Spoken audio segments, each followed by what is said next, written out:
সকাল সকাল উঠে মিহিরানি কিন্তু স্কুলের জন্য একদম রেডি হয়ে গেছে। আজকে টিফিনে দিয়েছিলাম লুচি আর সবজির একটা তরকারি। এই যে রেডি হয়ে বাবার কোলে চেপে উনি আমাকে টাটা করে চলে গেলেন স্কুলে। আর মিহিরানি বেরিয়ে যাওয়ার পর আমি মোটামুটি এক ঝটকায় সমস্ত কাজ কমপ্লিট করে স্নান পুজো কমপ্লিট করে নিয়েছি। তারপর রেডি হয়ে একটু মিহিরানিকে আনতেও চলে গিয়েছিলাম স্কুল থেকে। মিহিরানিকে স্কুল থেকে বাড়িতে নিয়ে এসে তারপরে আবার একটু রেডি হয়ে নিলাম। আজকে আমার হসপিটাল ছিল, তো হসপিটালে বেরিয়ে গেছি।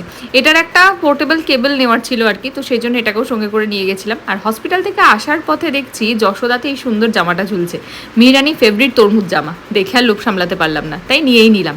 আর উনি বিকালবেলা উঠে দাদা ভাইয়ের সঙ্গে গিয়েছিলেন একটু ছাদে খেলতে। খেলতে গিয়ে দেখছি পাখির একটা বাসা, তাও আবার ডিম শুদ্ধ এরকম ছাদে পড়ে রয়েছে।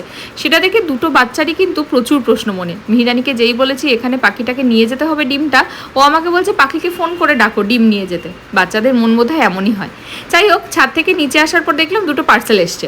তো এই জামাটা মিহিরানির জন্য নিয়েছিলাম, ওদের স্কুলে গ্রিন ডে আছে তাই একটা গ্রিন জামা অর্ডার করলাম। আর ঘুরতে যাওয়ার জন্য আর একটা সেট। যখন এগুলো মিহিকে পরাবো তখন তো তোমরা দেখতেই পাবে, অবশ্যই জানিও কিন্তু ওকে কেমন লাগছে এগুলো পরে। আর অরিন্দম অফিস থেকে আসার পর বাবার সঙ্গে একটুখানি আদর, তারপরে চায়ের আড্ডা একটু জমলো আমাদের সবার সঙ্গে সন্ধেবেলা। তারপর একটু খেলাধুলাও হলো। আর তারপর ডিনার করে একটু মায়ের সঙ্গে আদর টাদর হলো, বাবার সঙ্গে একটুখানি বল খেলা হলো। তারপর কি বাবার কোলে চেপে ঘুমু।